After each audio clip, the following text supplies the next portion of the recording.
And welcome back to another Perspectives. And the subject of this chat was triggered by hearing some news yesterday.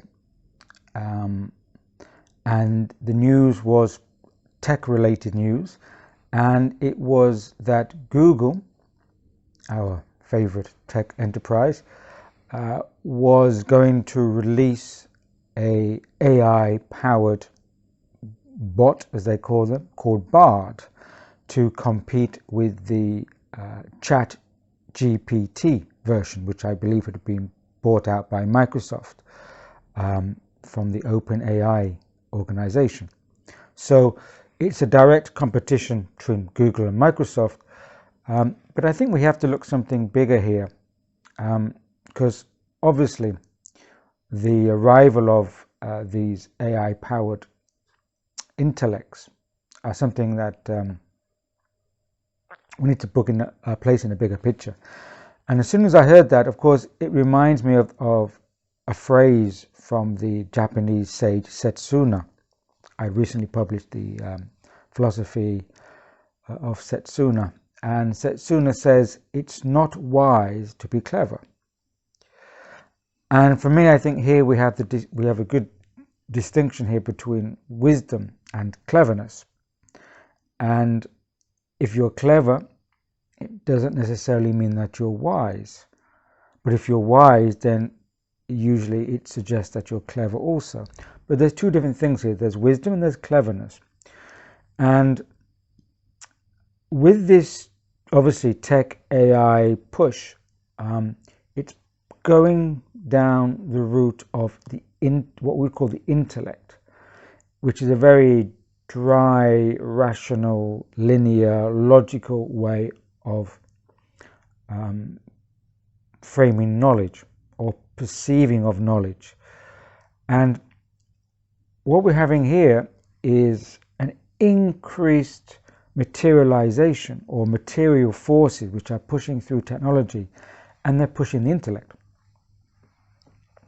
or the intellectual aspect.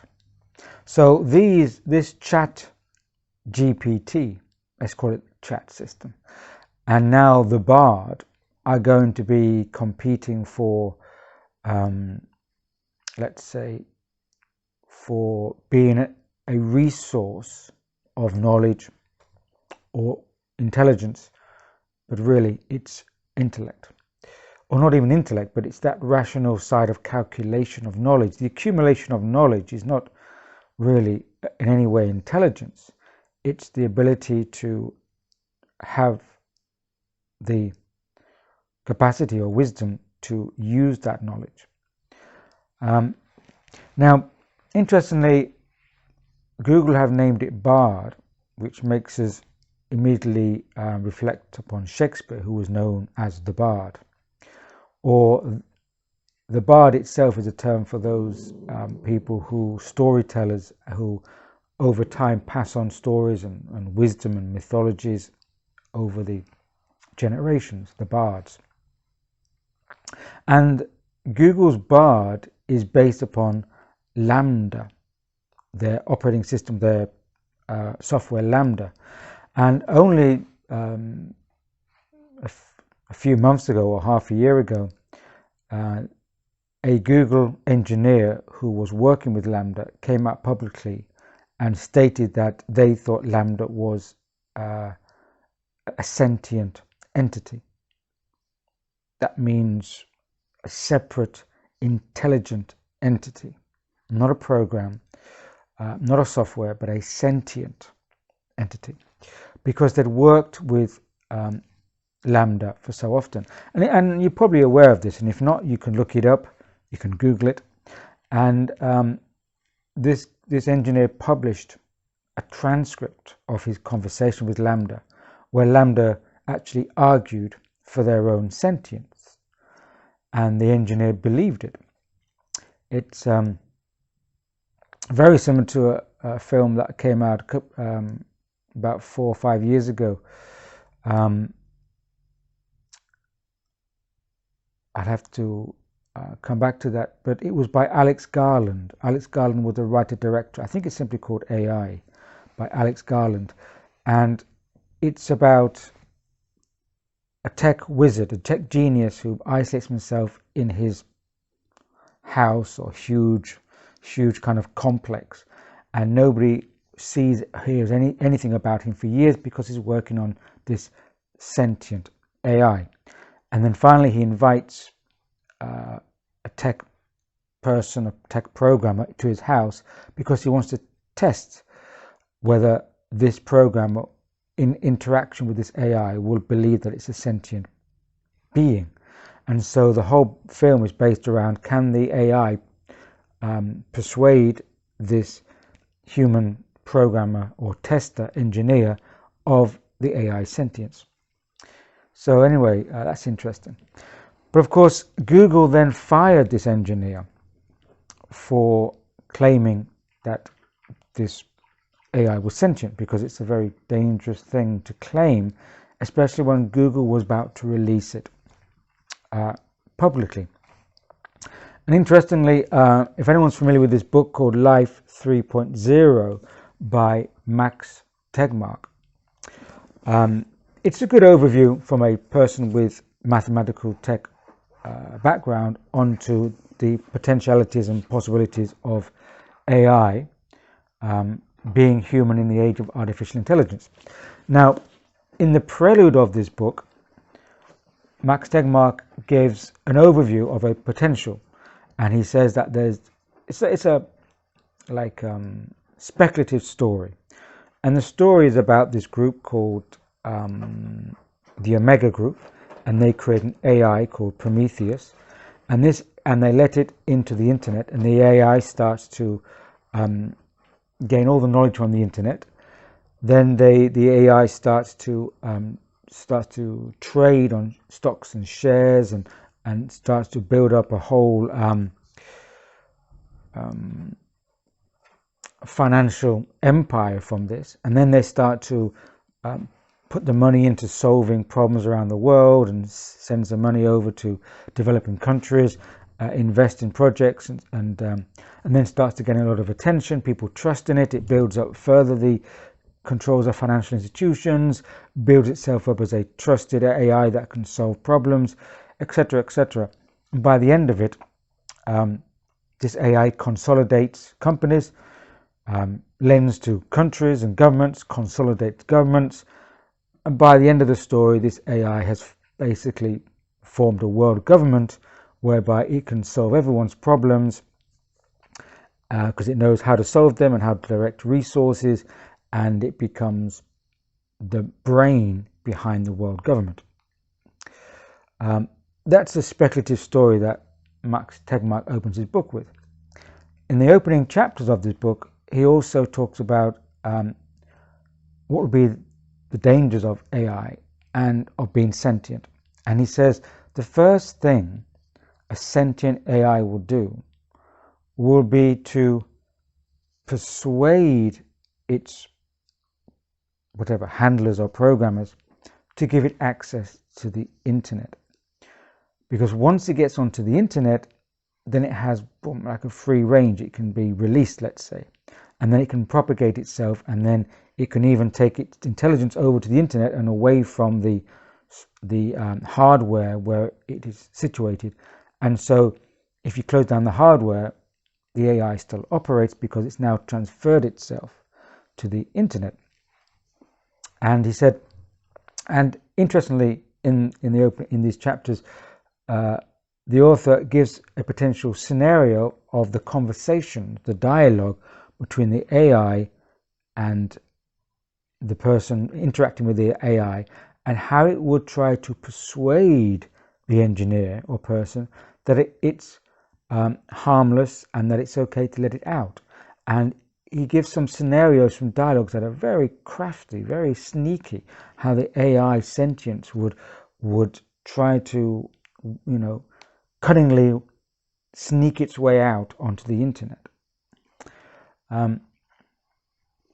I say that because the biggest difference between the chat bot and Google's Bard is that the chat from Microsoft at the moment does not have live access to the internet. it's been fed on huge troughs of data, on huge data accumulation that's been fed to it, but it doesn't have live access to the internet. Whereas Google's Bard is live, it is connected to the internet, and therefore it can provide real-time responses based on questions that needs a real live access to news. So that's a big difference. So Google's Bard has access to the internet. Microsoft chatbot GPT does not yet. But of course, to compete with Bard, it will eventually, no doubt, have access to the internet. That's a preamble to talk about this direction of intellect. But what I find more significant is the long-term effects, of course, because what it's doing is that not only is it being a pinnacle of materializing forces to put everything into the direction of intellect, not intelligence, not intuition, but intellect, but also it's exteriorizing the internet. Now, this has been going on in stages. Now, those of us from my age group would remember that when we grew up, we had our dial phones at home, and we could remember at least half a dozen numbers, if not more. You could remember all the phone numbers for your friends because you rang them so often. And maybe you knew the phone number to certain shops or services that you used often. So you pick it up and dial it. Of course, you wrote the numbers down in a book, but the frequently used ones you remember. Now with our mobile phones, cell phones or smartphones now, there's possibly, if you're lucky, you may know one number, which is probably your own number, because you have to tell other people it. But other than that, we don't know other people's numbers. We don't have to, because the phone has it. We just open it and we just tap their name. Or some people, if they're voice activated, they'll just say, phone, call so-and-so. So it's very, it's unlikely we're going to know many numbers, if any numbers. And that's because we've exteriorized, we've outsourced the intellect to a device. Now these chat AIs, we can call it, they're not just chat AIs, they're AI databases. They're an expansion of this exteriorization of intellect. And of course,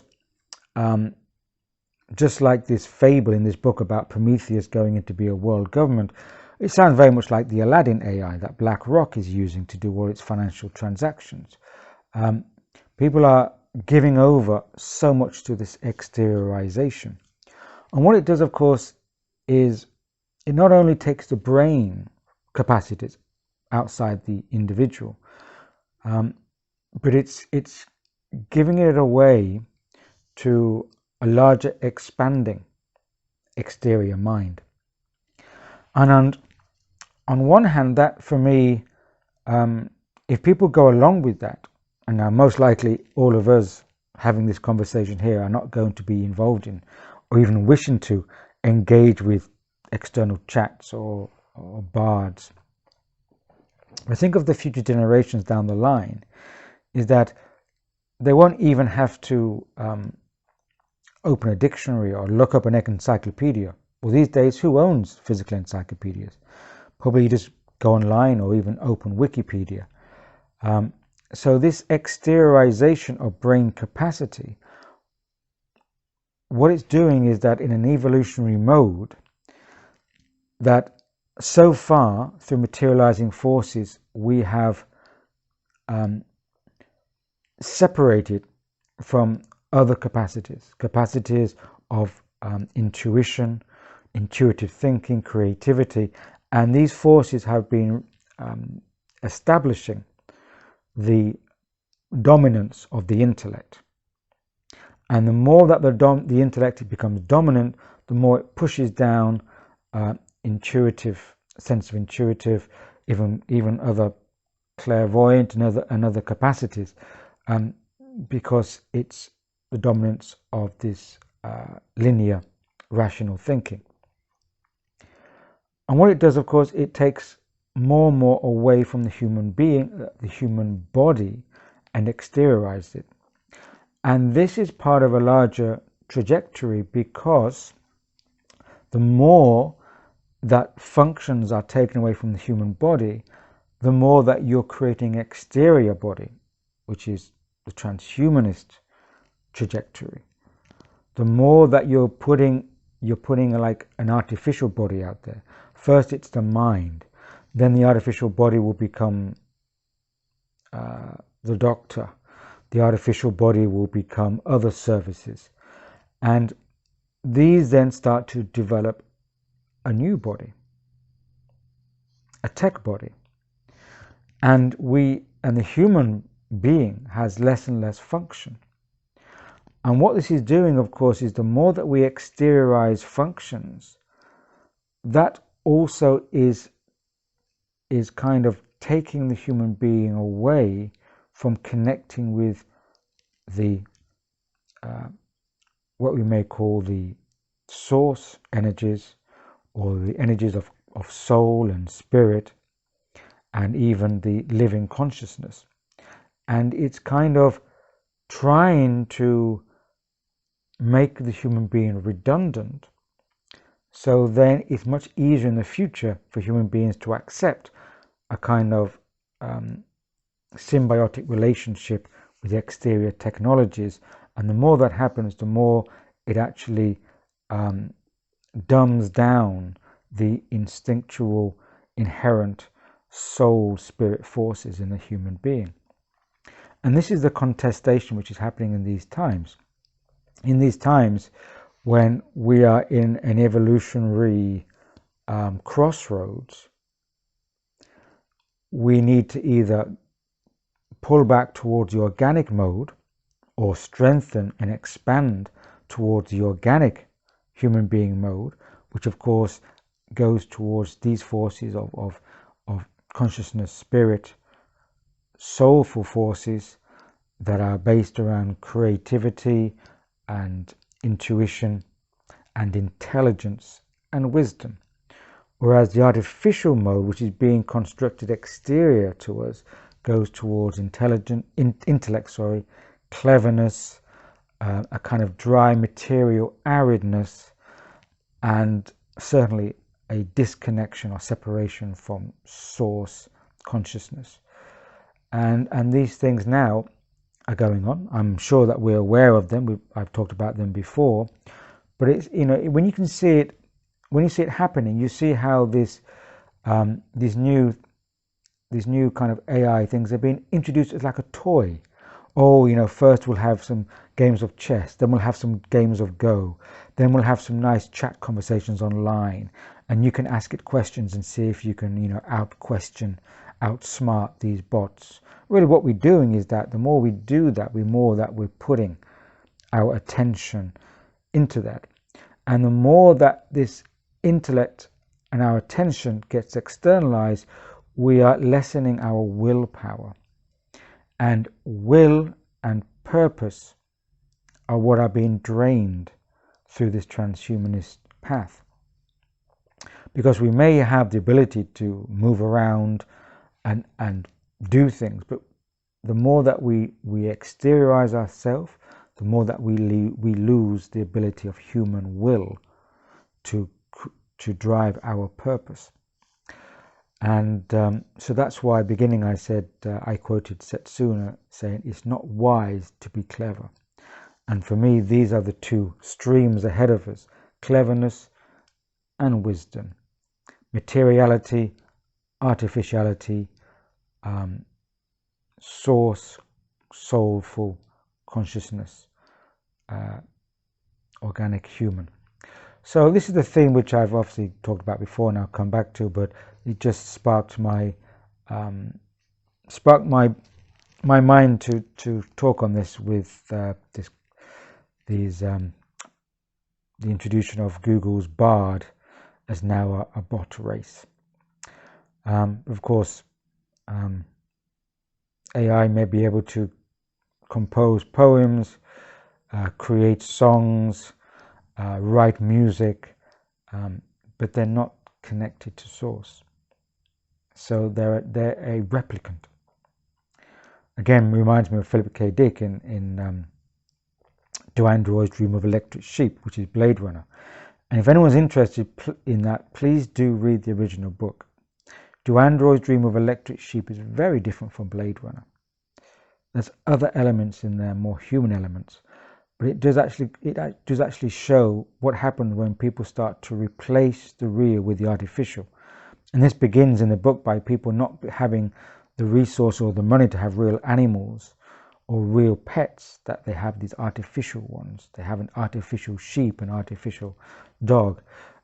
It's about replacing the real with the unreal. And that's what's going on in the world right now with a lot of things, with these, these deep fakes and etc.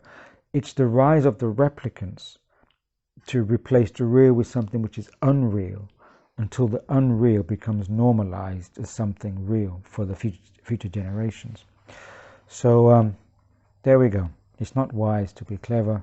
Final words to Setsuna. And welcome back. A quick addendum or postscript to what I just said on my chat about the chat bot.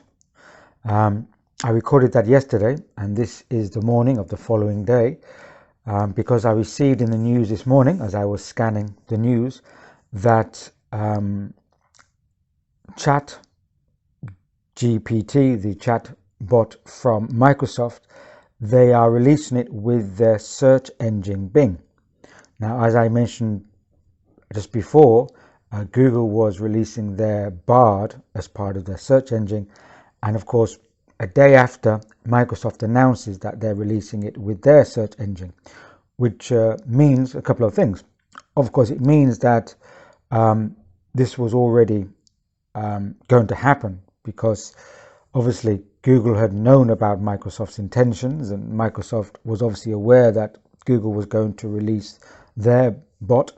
And so the next day they announced that they're going to release it with the search engine, which means it was their intentions all along. Which means that what I said about the difference being the chat bot for Microsoft not having direct access to the internet is now redundant, because obviously if it's part of the search engine, it will have to have real-time access. So really it proves that that was their intention all along, and that their offline status was just a kind of precursor, and it was just a kind of early PR. But obviously the intention was from these companies, and perhaps they knew well in advance what they were both up to, was to have their AI as part of the advanced search engines. So this is going to become the norm. Now that the cat's out of the bag, as we say, these AI programs are going to be like spiders running around. Of course, there's already kind of AI-like bots across the net anyway. It's just that these ones are supposed to be the most powerful, sophisticated, intelligent versions of these AI spider bots to be going around. So they're going to be all through the ecosystem now. Once they're released, they're just going to literally propagate. So that's an update, and look, and just coming out so quickly. And another thing is that just after I'd spoken yesterday on the situation, I came across some quote from Rudolf Steiner, who was talking about these intellectualizing forces, what I call entropic forces, these forces which are trying to hyper-materialize human life. And this is what Steiner had to say on this 100 years ago, around 1919, 1920, he was saying this. So 100 years ago, he was saying, these forces seek to establish human thinking without human will. Then they can manipulate human thinking to serve their ends. They aim to create an earth thinking independent of the human brain, a limited earth consciousness devoid of soul consciousness. So that's a very significant sentence. To create an earth thinking independent of the human brain. They didn't say earth consciousness or earth intelligence, an earth thinking independent of the human brain. And as I just mentioned in the previous talk, these